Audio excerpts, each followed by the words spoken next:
afternoon. I think the camera's all set up and we're ready to go.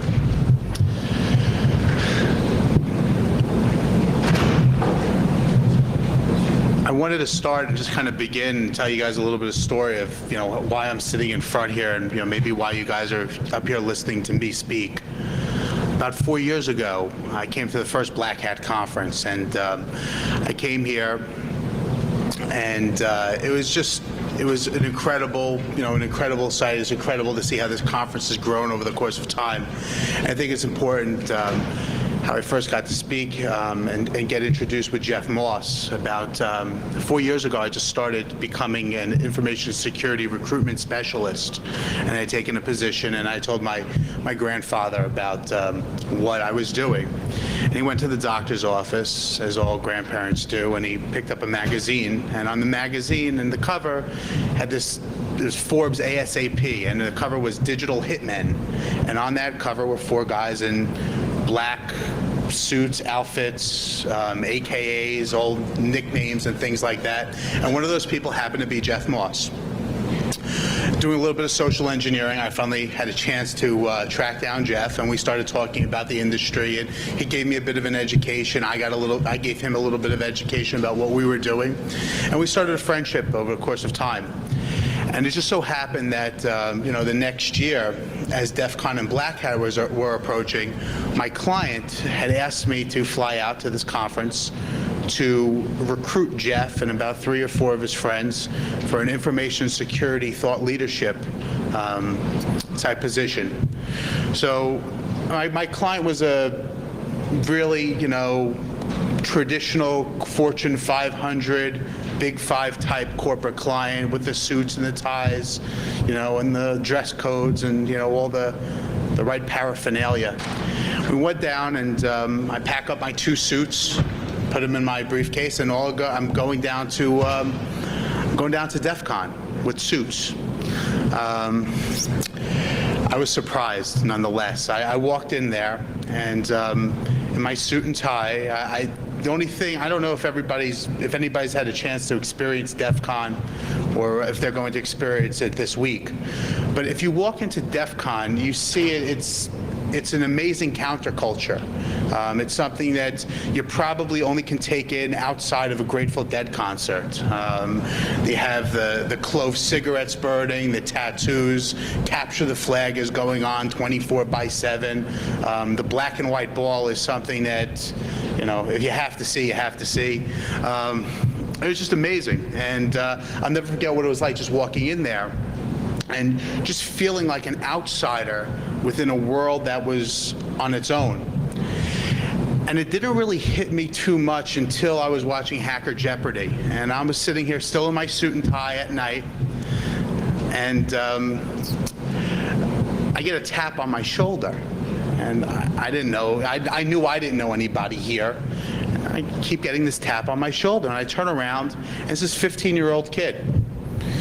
I look at him, he looks at me, and then in one motion he starts yelling, "I found the Fed, I found the Fed." And this, I didn't know what he meant by it, and I eventually learned, and it just became something where I realized walking in here that to really be able to understand information security professionals or understand this industry, you had to really understand the people. You had to really understand who's in this industry. You have to understand what motivates them, what drives them. And in the past 4 years, I've dedicated my time to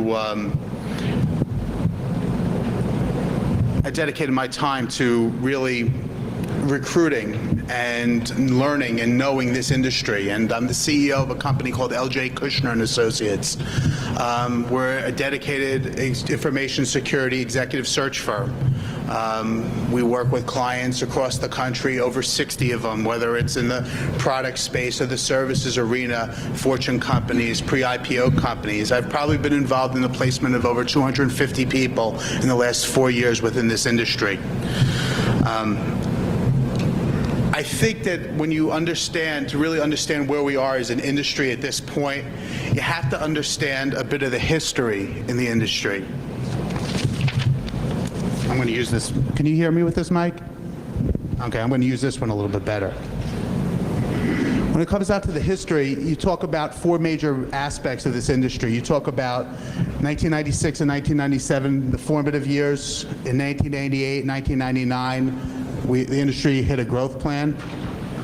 Right now, what are we doing right now? And in the future, where are we going? Let's first talk about the formative years and how this industry really started to get to fruition. When I first started, nobody ever really heard about an information security recruiter or an information security recruitment specialist. The internet, as we know it, was just taking shape, and a majority of the information security professionals were either traditional, were ex-information systems auditors, or they were mainframe people with authentication and user administration background.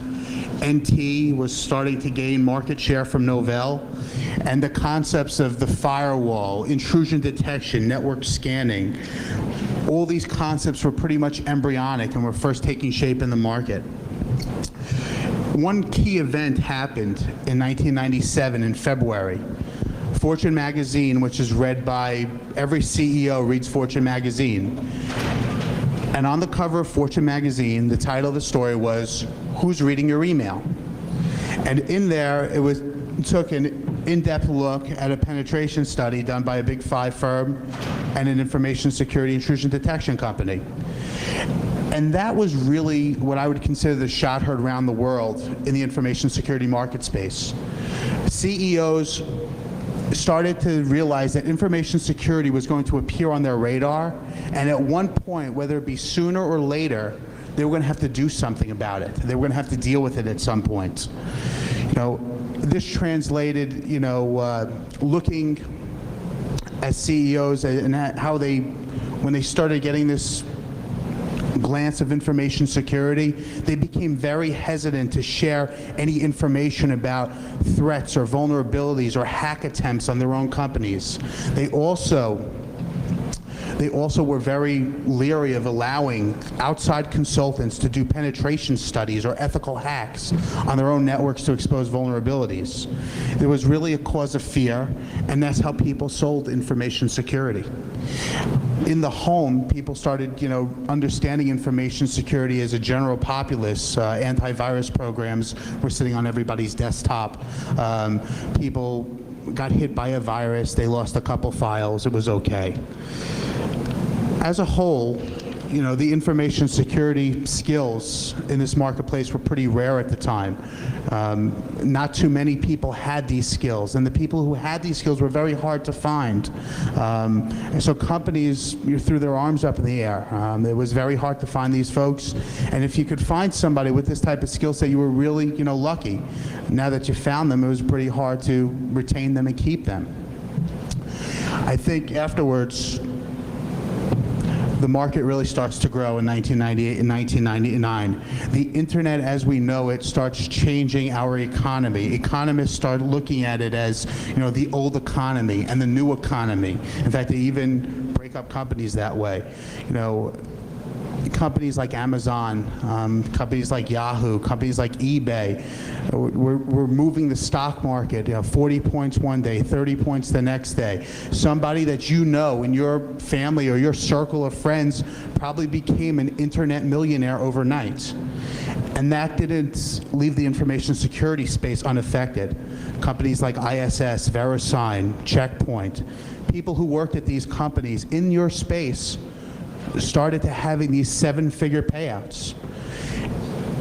And also when it happened, people started to take notice, say, look, if it could happen to my friend, why can't it happen to me? In 1980, 98, and 1999, companies like Accent and Network Associates started acquiring. The first point of acquisition and consolidation in the market space started to occur. They acquired other technologies so they can offer their companies best-of-breed products and best-of-breed services, a one-stop shopping method of information security products. The other thing is that in reference to the firewall market, that starts to consolidate. Whereas in 1996 and 1997, you were looking at 30 to 35 different firewall products. In 1998 and 1999, that market was about 5 or 6. You also started to see some of the big boys get into the space. You started to see Cisco acquiring that small company featured in the Fortune magazine, the Wheel Group, for an absorbent amount of money. You saw CA acquire Platinum, which had earlier that year acquired Memco. The other thing that really took place was that online transactions in the home. People started to understand security. What did it mean to them? Can I throw my credit card over the web?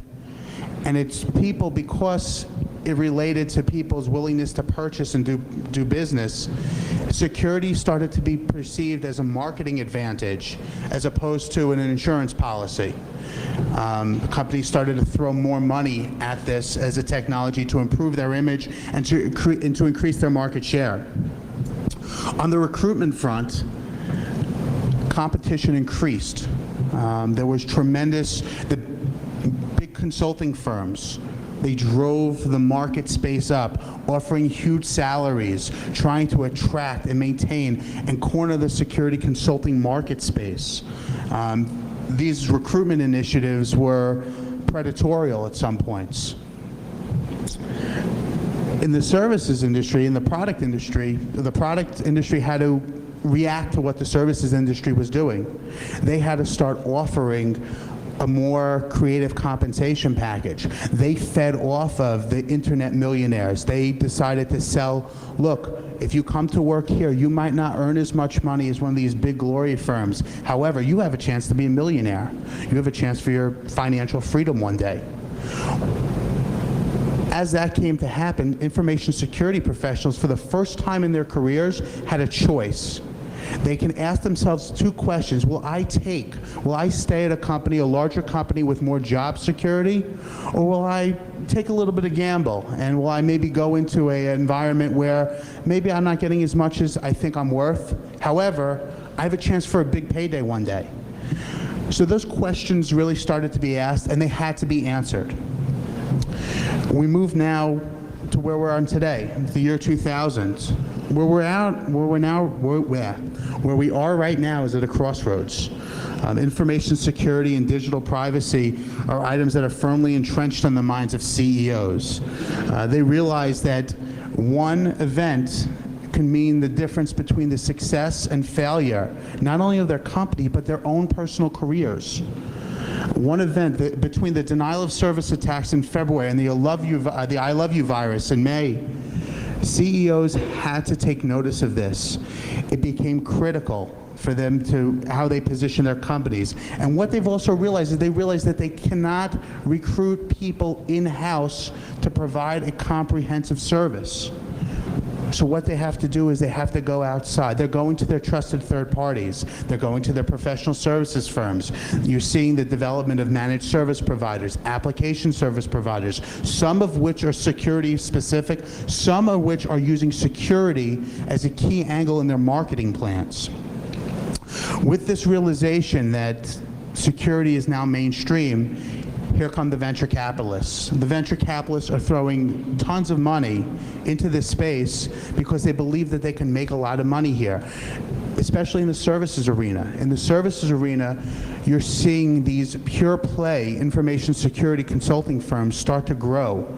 They're growing because these venture capital firms have been receiving tremendous paydays from e-commerce consulting firms like the Viants, the Science, the Sapiens.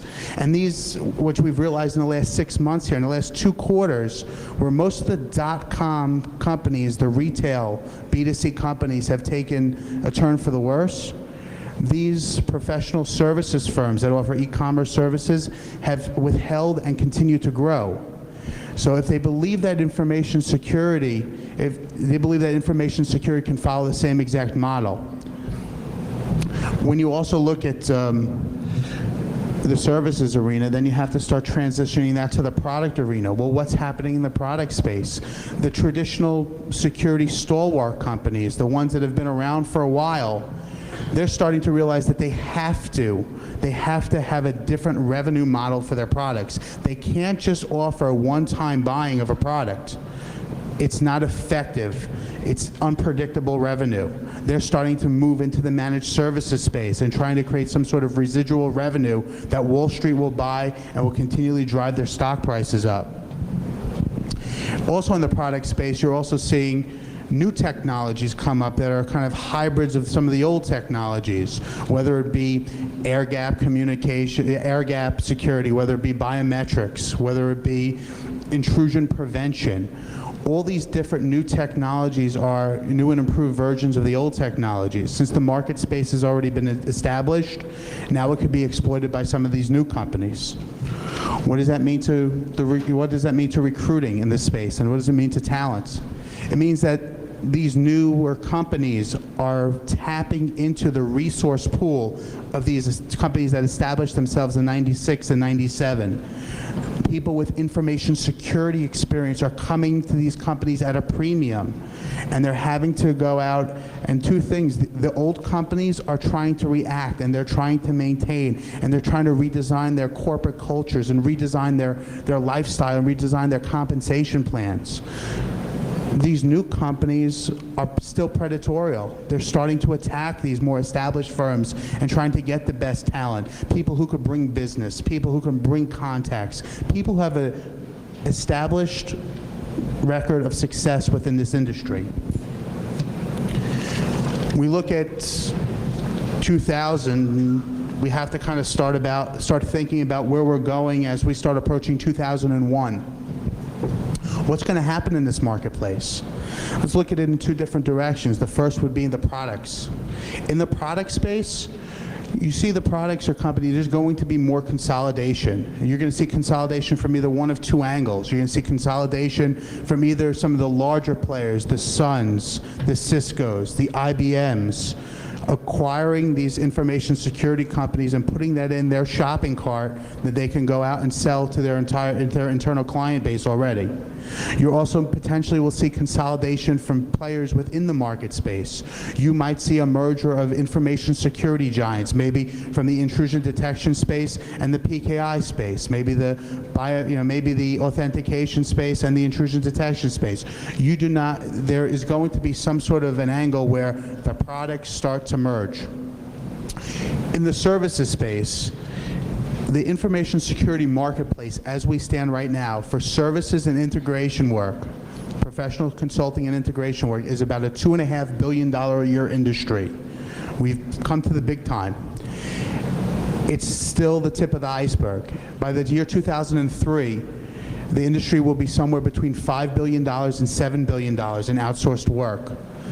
This means the venture capital community is going to continue to throw money because they're motivated by the fact that this is a fragmented industry. It could be easily duplicated, and the real challenge is finding the right talent. They can grow their companies one of two ways. They can grow their companies either by the way of acquisition, or they can grow their companies organically.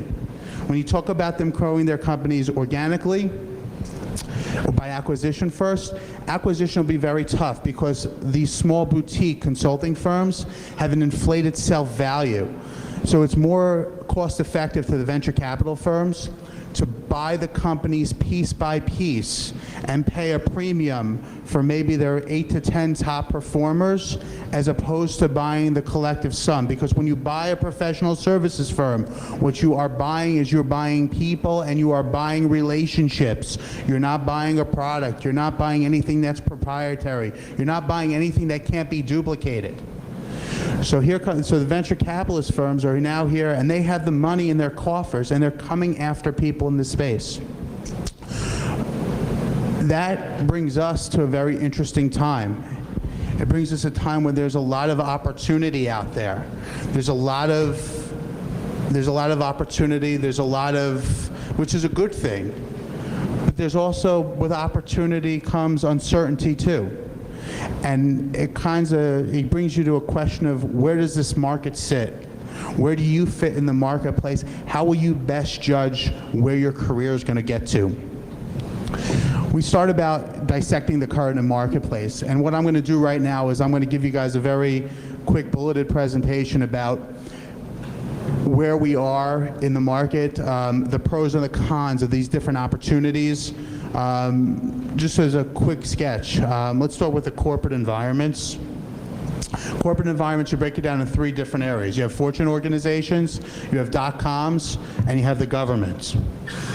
Let's talk about fortune environments. First thing about it's good, it's predictable compensation. Your base salary is going to be good in a fortune environment, and you know they're not going to go under at any point soon. Job security.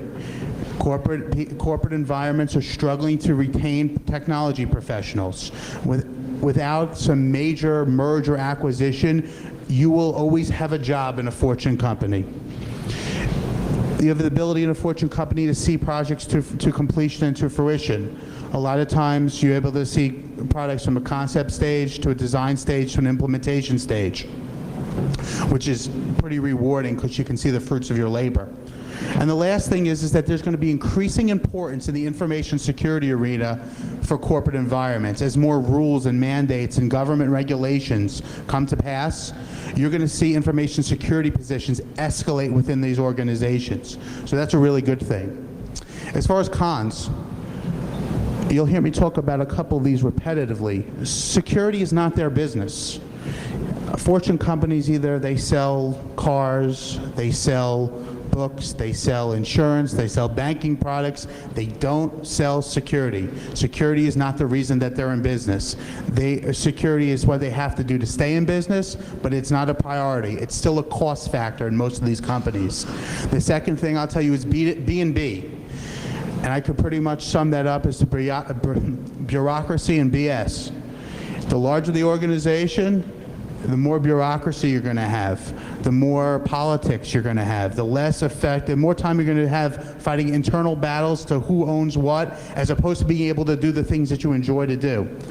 Lack of confidence. How many times do I hear that from information security managers that, you know, I made these recommendations 6 months ago, but they brought the consultants in and they said the same exact thing that I've been telling them 6 months ago, and now they're deciding to implement it. You know, the number one reason that people leave companies is not about money. It's because of recognition. And because these companies don't recognize these people in the organizations as talent, they do have a very big problem of retention. And the last thing is you're not special in these environments. We as information in this space, we like to think that we're different. We like to think that we're special, and we are. However, in a fortunate environment, you're another technology professional, and that's really the long and short of it.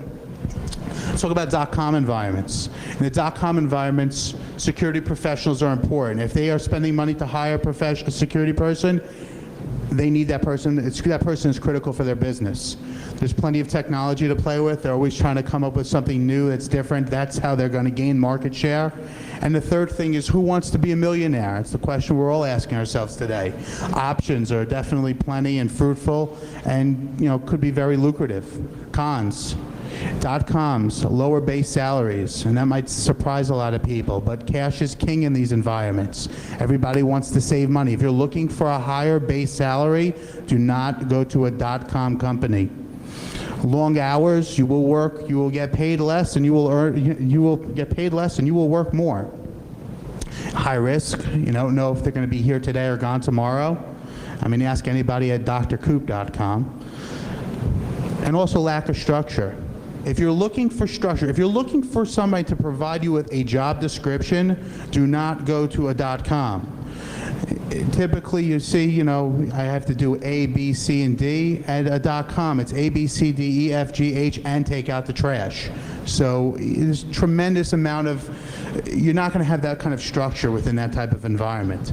The government, real quick. It's a patriotic feeling to work in the government. You get great benefits. Everybody likes working for America, if you're from America. You have leading edge technology. The government a lot of times gets things quicker than everybody else, and all the technology vendors are trying to sell something into the government. And the last thing is there's high integrity. You work for the government. People often equate that to high integrity and good ethical values. The cons, compensation. They don't pay well. There's plenty of structure. You have to answer to everybody. You get a lot of because I said so type answers. Working for the government does not provide you with any commercial experience. That might be hard to translate. Some companies that do either commercial consulting work or are in the commercial market space only look for people who have commercial experience. So this might be hard to transition. And the last thing is, I don't know if anybody's ever been in Washington, D.C., or around 8 o'clock or 8 o'clock in the morning or 5 o'clock in the afternoon, but Beltway traffic is a bear. Security consulting. 4 different areas. You have the big fives, the systems integrators, the pure plays, and the government consulting firms. The big fives. You cannot hurt your career by going to a big five. Nobody ever set their career back by working at a big five environment. It's a tremendous resume builder, and people definitely look for that. In fact, the first thing I always get when we're looking at CISO positions is, has the person ever worked in a Big Five environment, which is traditionally good. Compensation is normally high. These folks have a lot of money to spend. Top flight clients, good work environments, professional, good technology, and perks. I mean, if you've worked in the Big Five before, you know that you stay in nice hotels, you eat at good restaurants. If you work at these other, other companies, you're on, you have per diems that are relatively small. You might be sharing a room with a colleague, and it's not the best environment from that perspective. Cons, it's a structured career path. You're a staff consultant for 2 years, you're a senior for 3, you're a manager for 4, you're a senior manager for 5, and you're a partner, and then by the time you're a partner, you're working there forever. Mature security practices. These practices have been built in 1996, 1997, 1998. So there's not a lot of opportunity at the top. However, one thing to note is that there's been a lot of turnover within Big Five environments, so they are continually looking for higher level people now. B&B, there it is again. The place that you'll find the most bureaucracy and bullshit is definitely within a Big Five environment. And the last thing is that they are still accounting firms. Security is a business, it's a main business unit there, but all in all, they still get their bread buttered from being accountants. The systems integrators, also big companies, stable companies, really good salaries. And also telecommuting is acceptable. They don't care where you live as long as you live close to an airport. Cons, they're flat organizations with interchangeable parts.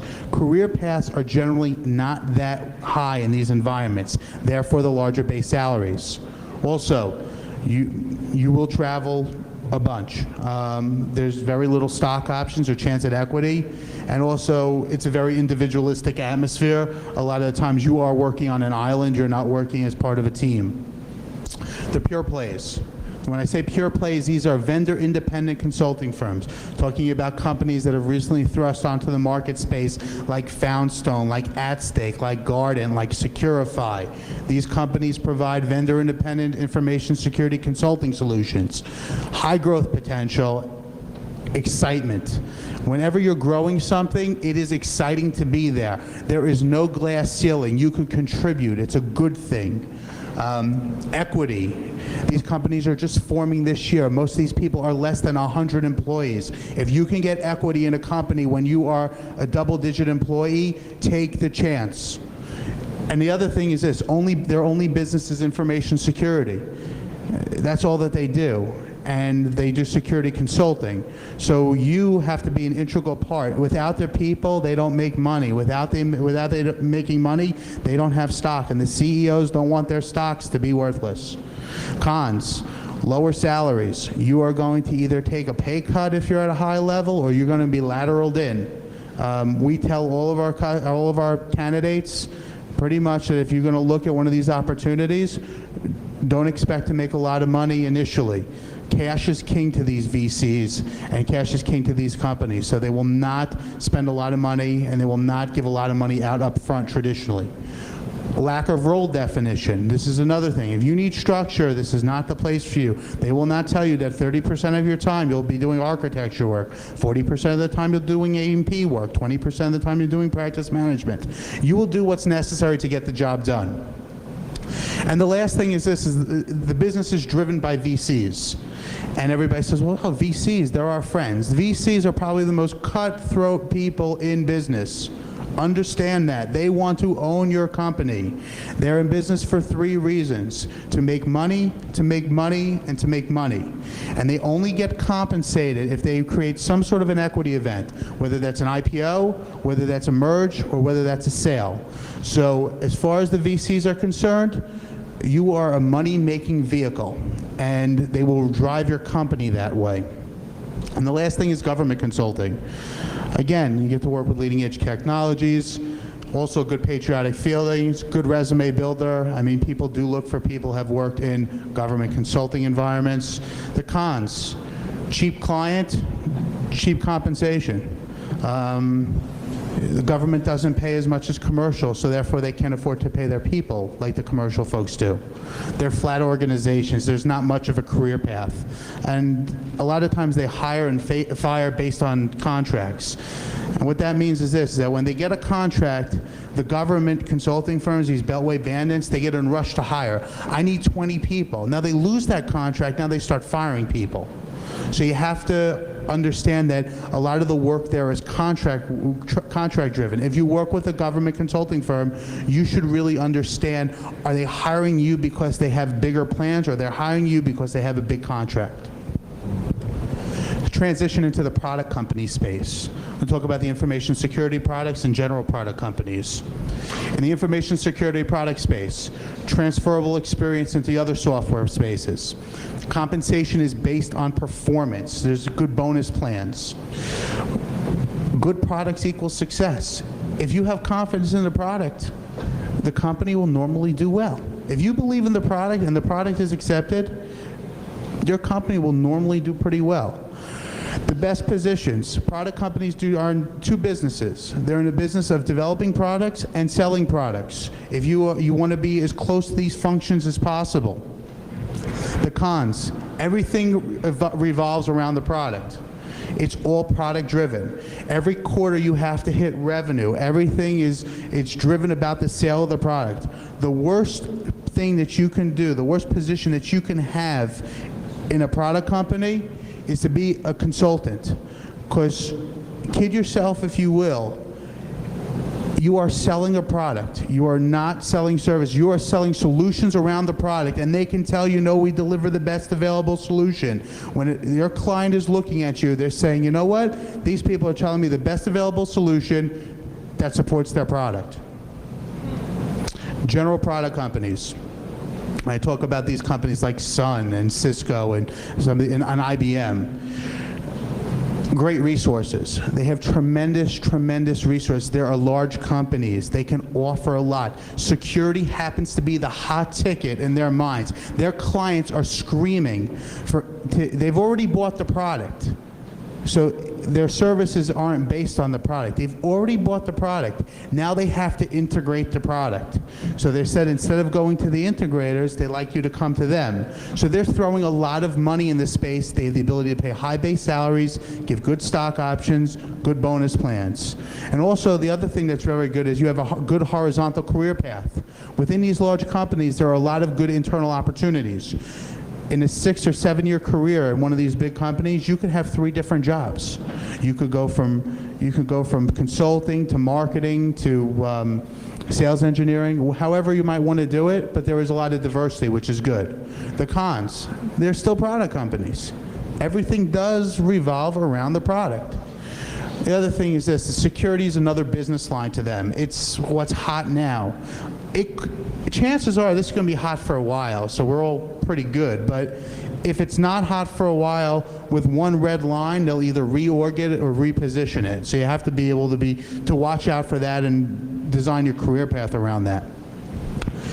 The newest section of the market, the ASPs, the application service providers, managed service providers, and the telecommunication firms. The pros: there's a lot of career diversity. You know, they have operation centers, they have engineering, they have consulting, they have R&D. You can get your hands on a lot of different cookie jars.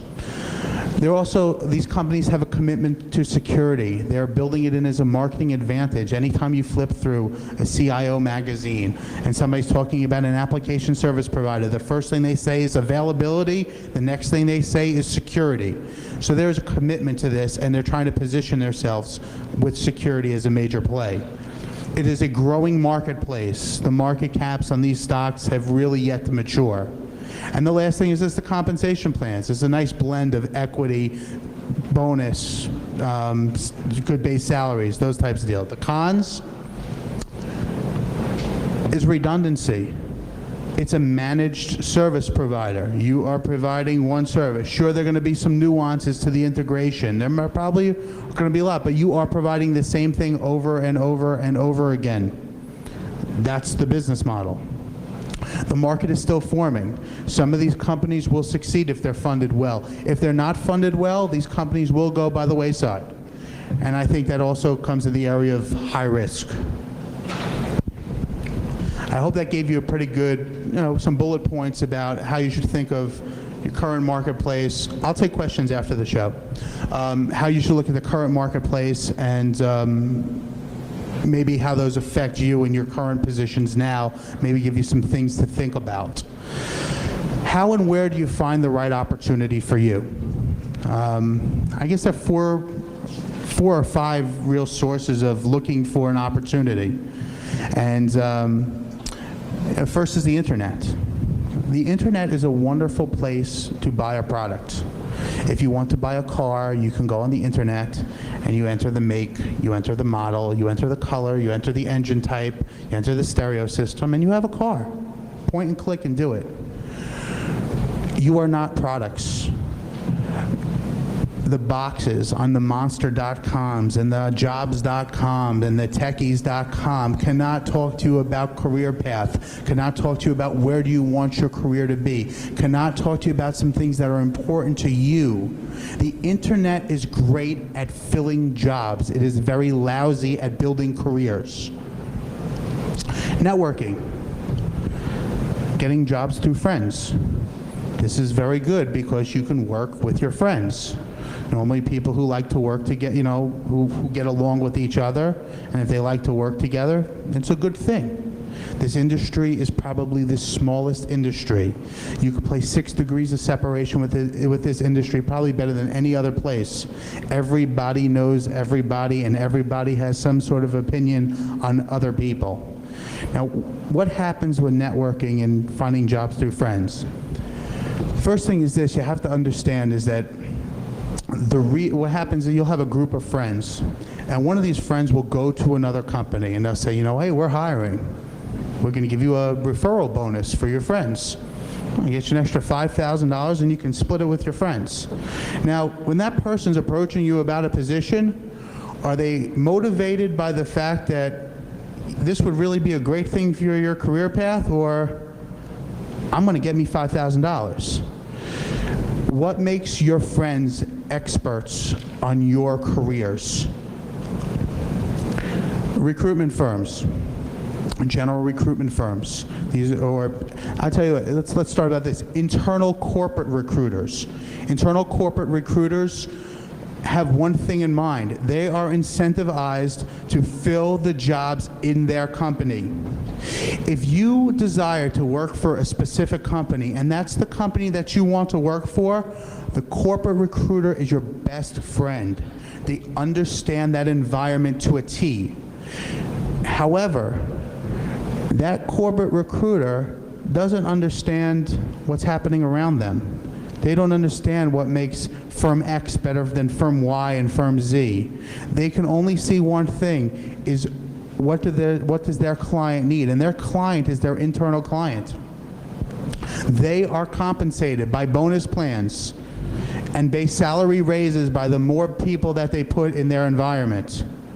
So they are more motivated by filling jobs than building your career. General search firms.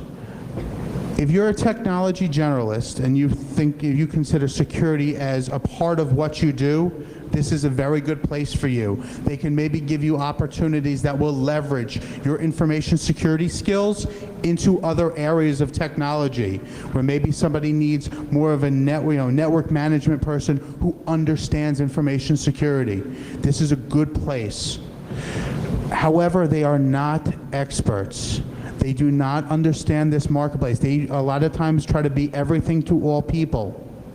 You guys spend a lot of time at conferences, reading books, configuring technology,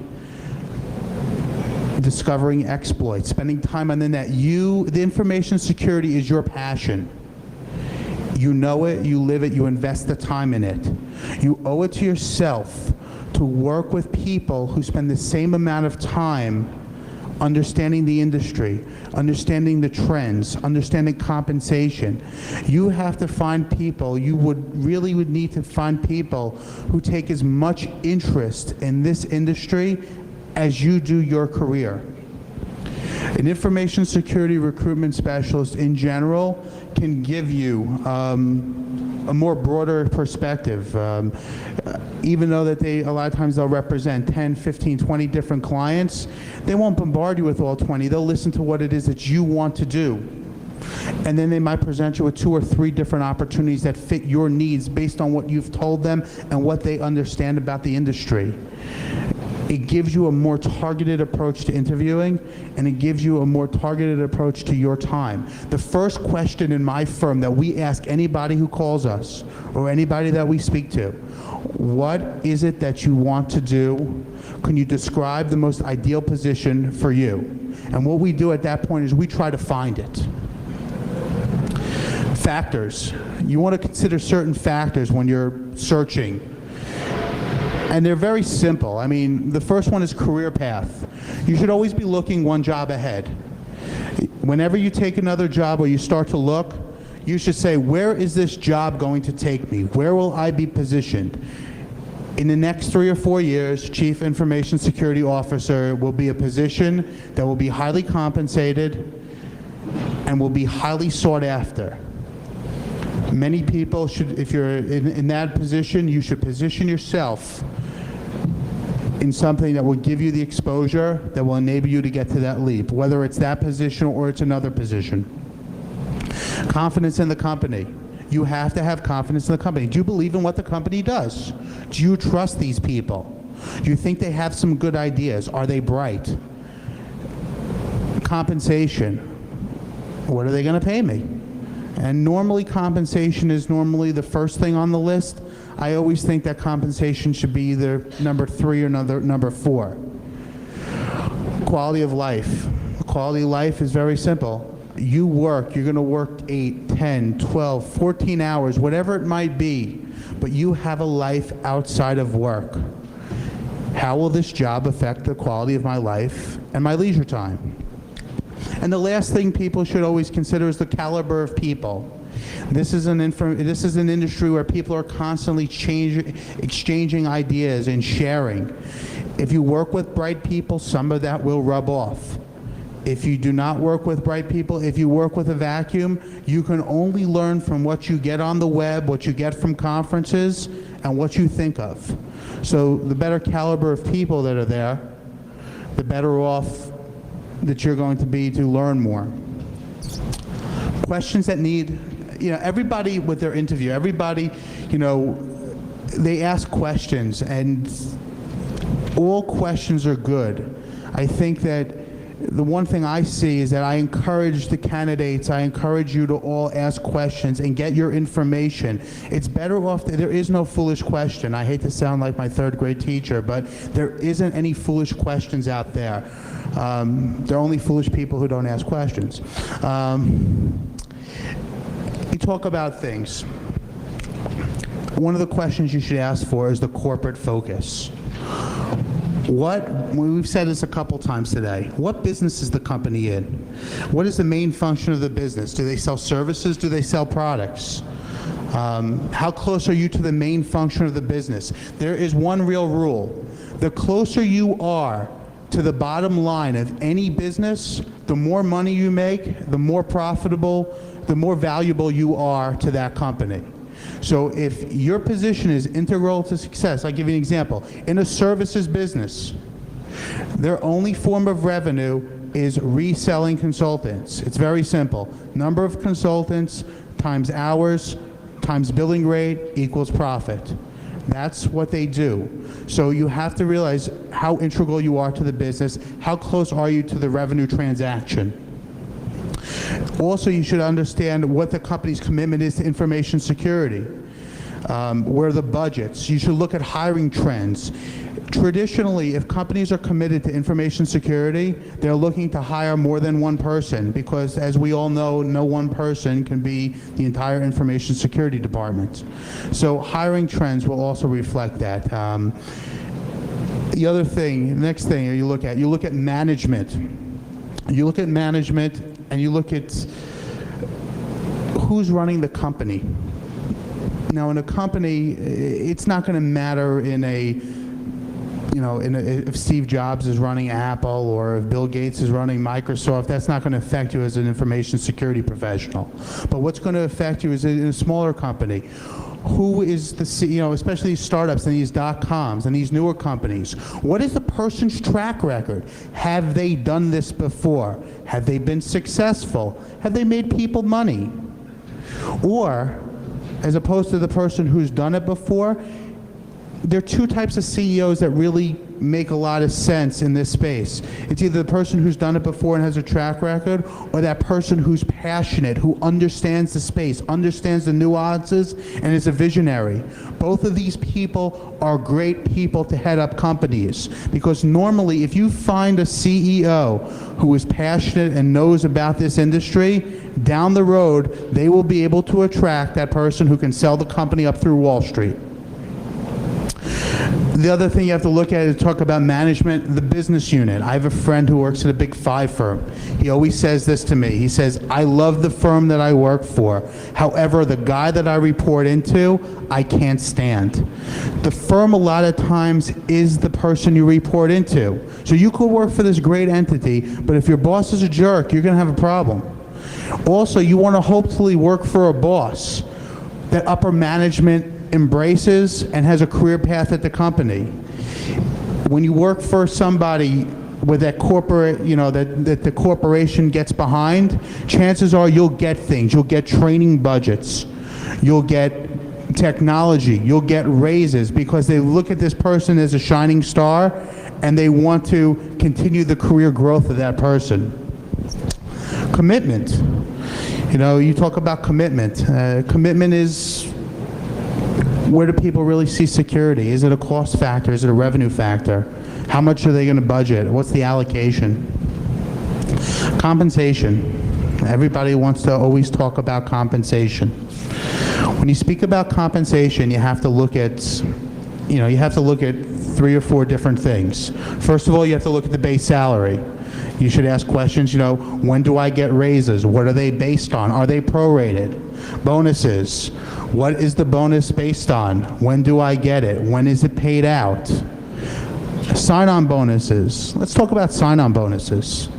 Everybody likes to talk about sign-on bonuses because in some, glimmer, everybody believes that, you see the sporting events, you talk about, $500,000 sign-on bonuses. I had somebody ask me for a Winnebago once. You get it all. And companies generally do not pay sign-on bonuses.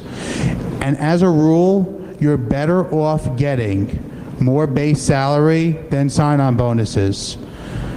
We can always, at the end of the time when we're ever negotiating a contract for somebody, when we negotiate the contract, we always can have room to maneuver on sign-on bonuses. We can always give that, and we can always make that up. But base salaries are pretty much carved in stone. Traditionally, when people do pay for sign-on bonuses, what they pay is they pay for people if you owe your ex-company money, if you had a sign-on bonus, if you had a relocation expense, they will make that up in order to get you and bring you on board. That is really not a sign-on bonus. That is an interest-free loan. The other thing that people pay sign-on bonuses for is if you have to pay back training expenses or anything you might owe back to the other company. But that's something that you have to really address up front in your recruitment process. The last thing that you need to talk about in this day and age is you have to talk about stock options. You should ask yourself questions about the stock options. What are they worth? What is your strike price? What is the vesting schedule? Traditionally, there are 4-year vesting schedules. However, what you're seeing now is you're seeing a lot of 3-year vesting schedules. And you're seeing creative compensation packages. In stock option plans, normally, there's after the first year, a percentage of your options will vest. After that, they either vest quarterly, monthly, annually, or sometimes even now, I have a client right now that the stock options vest daily after the first year. Basically, that rewards you for every day that you've worked, you are credited for equity. If that stock goes up, a point a day and you have 10,000 options, you make $10,000. If it goes down, well, shoot, you better work a little bit harder. The other thing you have to talk about when you're looking at a company is also have to look at their benefits plans. Their benefits plans are a portion of your compensation. I think benefits plans are fairly generic, and I think they really should only come into play when there are special circumstances in making a decision. Personal growth. What is the company's commitment to training? What is the commitment to education? I just got off the phone with a candidate that we just placed. And you know when he resigned? He resigned when his superior told him that he was not allowing him to go to DEF CON and he wouldn't pay the $50 registration fee, the $100 for the hotel, and the $200 for the plane ticket. He said, look, if I'm not worth $350 to this person, I'm resigning. And he resigned today.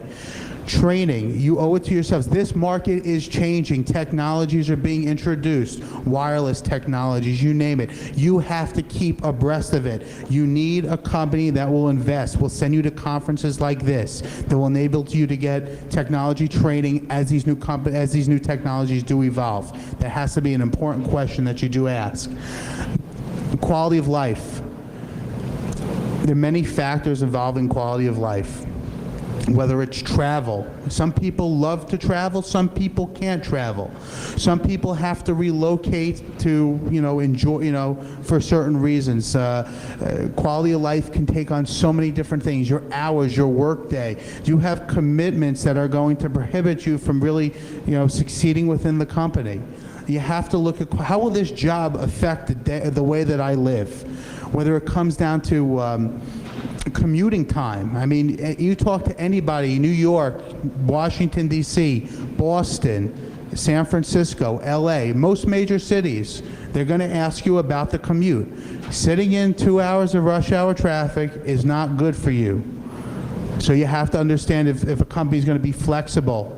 If they're going to be flexible, will enable you to work, as opposed to working at 9 o'clock, can you come in the office at 11 and leave at 7 if you wanted to? Are they flexible? Will they work with you? Normally, if a company is willing to work with you, that kind of shows you their attitude towards people. So the more flexible a company is, the better off that they're going to be flexible in the long run. The last thing you should really ask, you should ask yourself, and you should really ask the company too, what are my career path options? Vertically, when you talk about a vertical career path, that's internally into the organization. Do I have a chance to move up? Do you guys normally promote from outside or do you promote from within? What are my chances to grow with this company? Can I position my career from this one angle to get into these other different business units?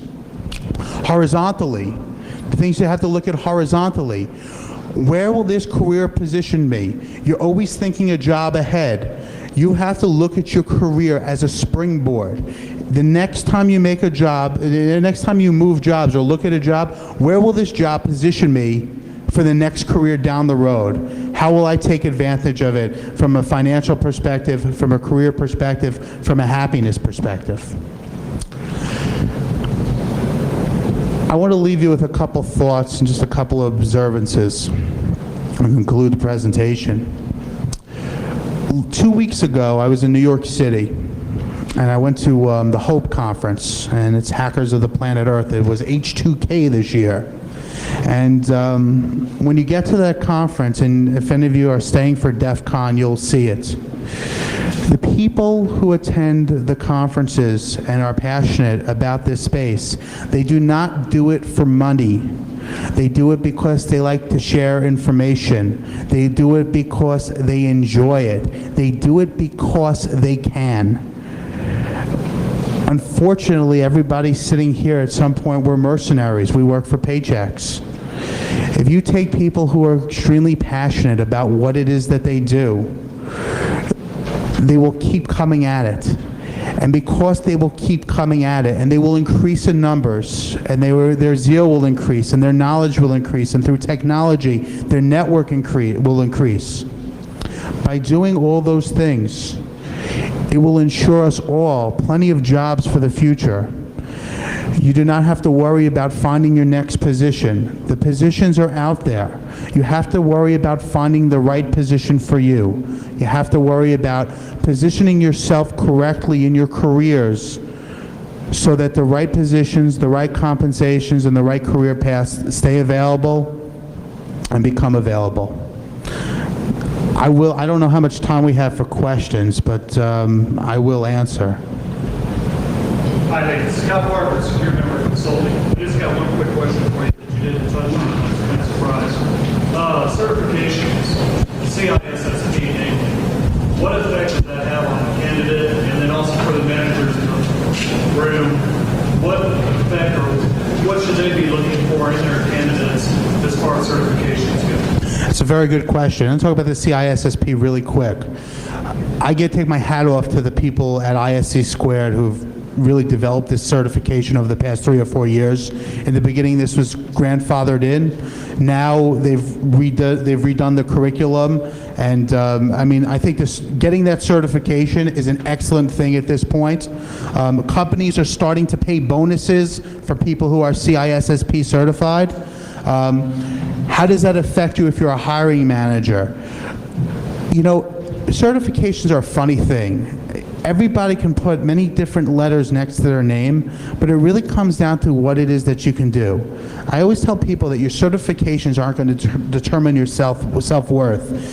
What you know, your knowledge, the way you handle problems, your experience, those are things that will affect your compensation and it will affect your career growth.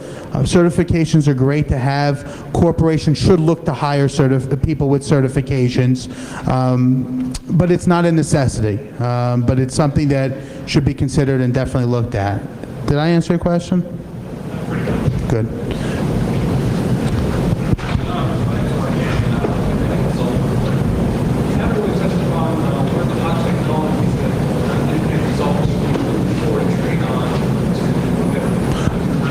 Well, okay. Because we don't really deal with a lot of independent consultants, I can, it's not part of what I would consider a lot of this was focused on career paths. However, from an independent, hot technologies, wireless technology, I was just at the Gartner Group Security Conference.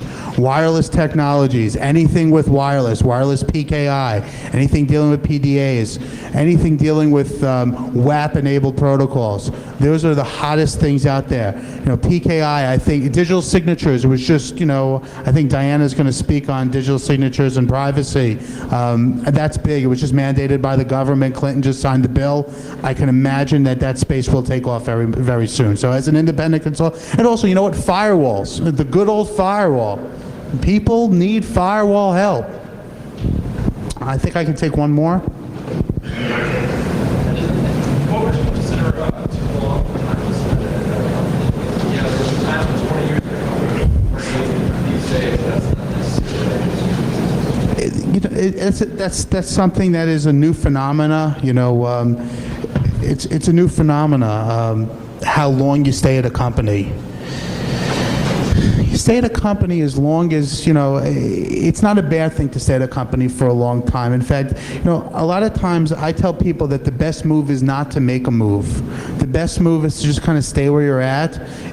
And if it's a good job, unless you're running, you should always run to something. You should never run away from something. So the idea of staying at a company, if the company is good and you are learning and you're up top of the industry and your job is not stale and you're moving internally through the maze in the corporation, Patience is a skill that not many people have these days. And the more patient you are, and the more trust and respect that you can have within a company, a lot of times the more value will be provided. So as long as you're continuing to move up and a little bit side to side, staying with the company for 20 years isn't a problem. Thank you very much. You've been a wonderful audience. And if you have any questions, I'll be available afterwards. And best of luck to everybody.